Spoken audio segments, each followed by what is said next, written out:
Was Charlie Kirk racist?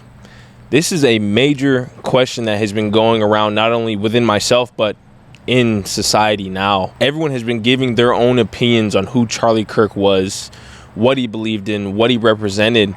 And I believe it's been a little bit lost in translation of what he actually was, about who he actually was. Like I said in the past, I never really followed Charlie Kirk too much until his death, unfortunately.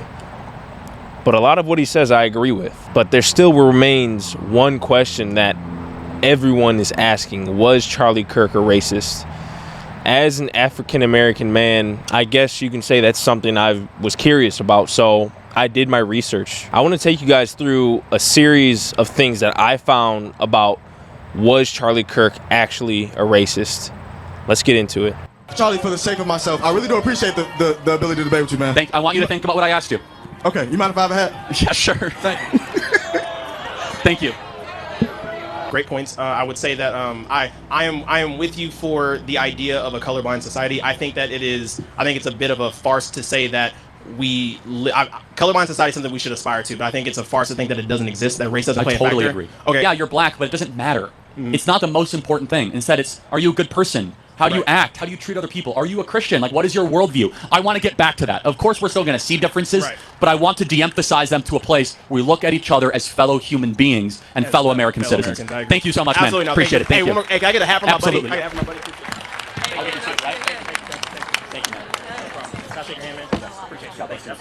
Thank you, guys. Thankfully, I was raised away from all that. 2 loving parents. And that's the greatest thing that you were, one of the, if not the greatest. And that's my hope for every child, black, white, or Asian, to have 2 parents. That is a ticket to success. Please continue. But here's something I will encourage you to do as a Christian. Care less about people's shared racial experience and look at them instead of just as their soul as God made them.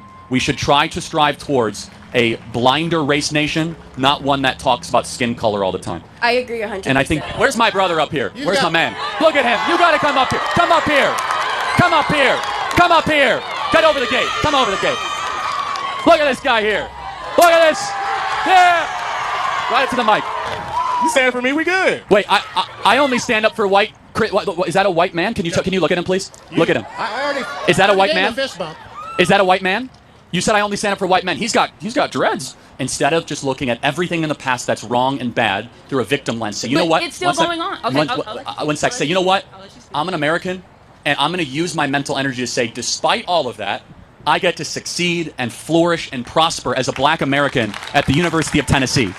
You are a living embodiment, Gigi, that you can still succeed as a black individual. Okay. Because I look at you not as a black guy, but as a human being made in the image of God, and I want to know what you bring to the table. Are you good at the job? Now, just looking at those videos, I asked myself, is this the same guy that everyone is calling a racist, a bigot, a fascist, all these different things? And I questioned myself, like, there is no way.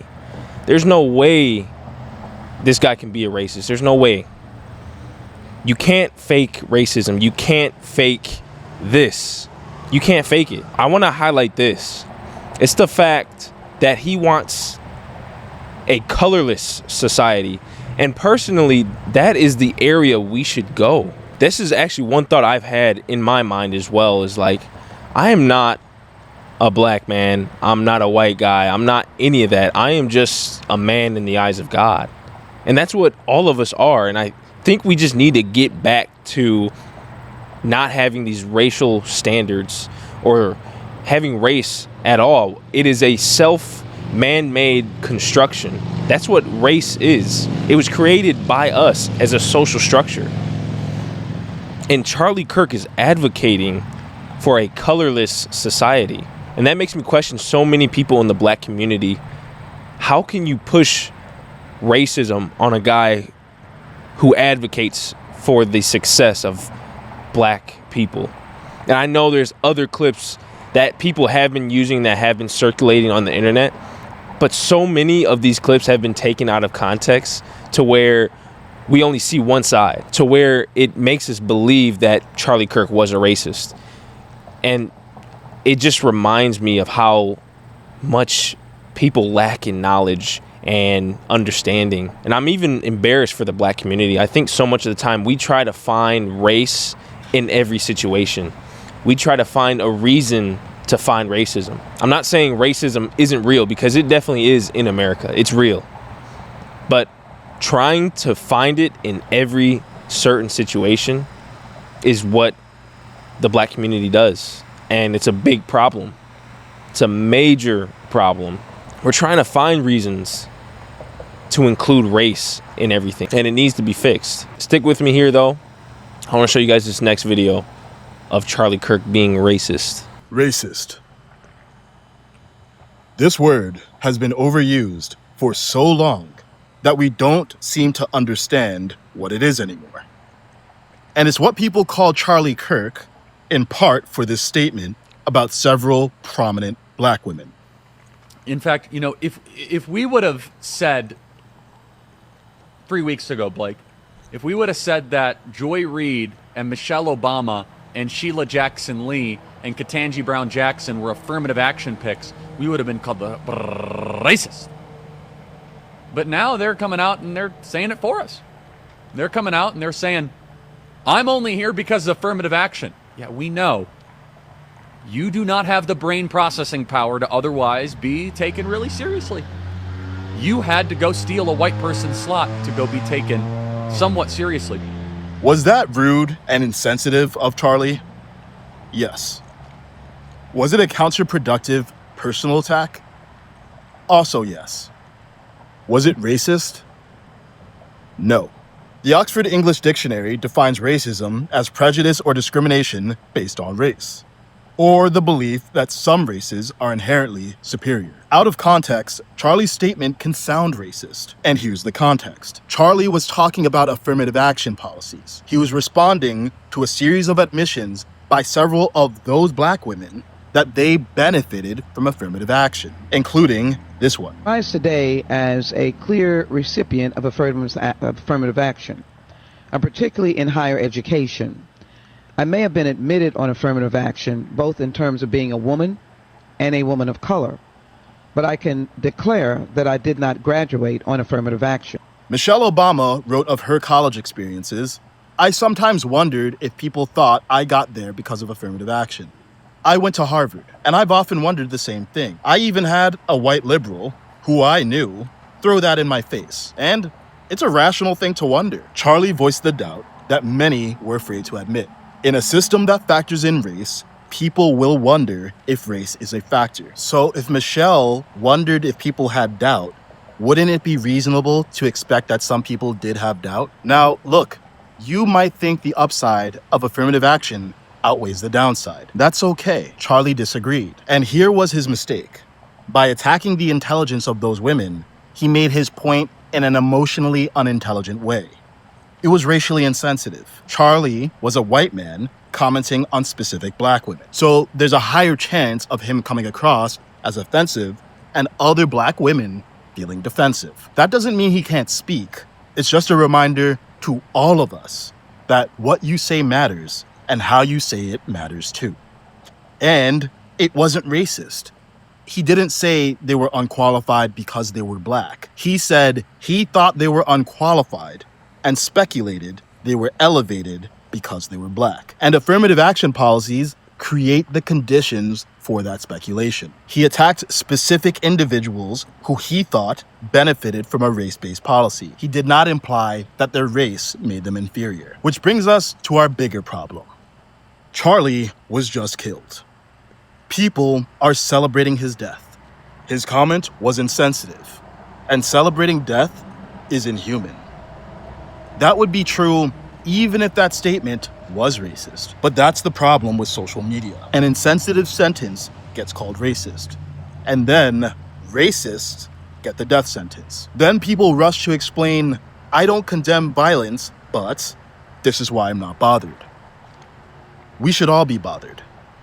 We think we know the whole truth, but we don't. Algorithms give us news that confirms our views. So people don't see the Black Leadership Summits Charlie organized. They don't see how he had black allies who he listened to when he made mistakes. Social media is warping our reality and our humanity.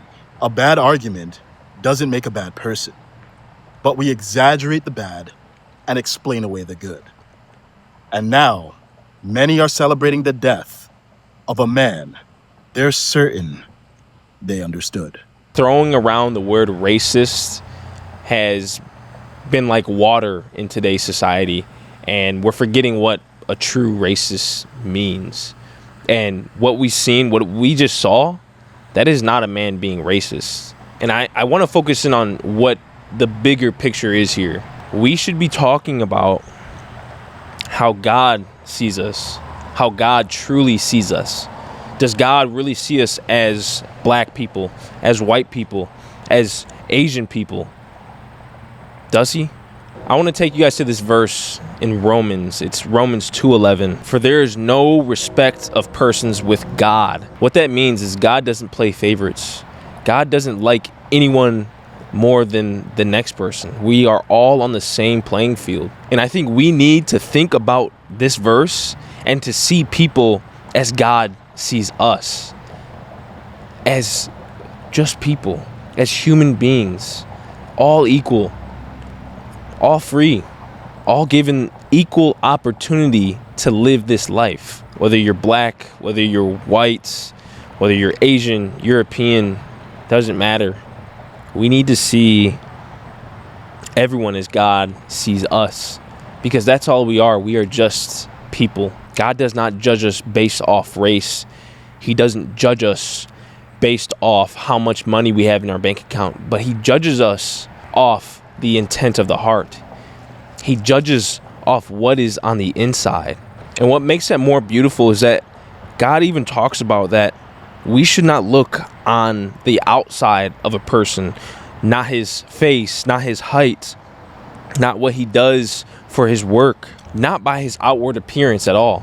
1 Samuel 16 verse 7 says that the Lord looks on the heart. He doesn't look at skin color.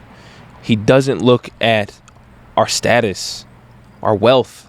He doesn't look at any of those things, but he looks on the intent of the heart. And looking at the fruit that was produced from Charlie Kirk, this man was not racist. This man had a heart after the Lord. And there's more evidence with that by the fruit he produced and what we have seen. Do you guys think that Charlie Kirk was a racist? Why? Let me know in the comments. Let me know what you guys want to talk about next as well. Peace.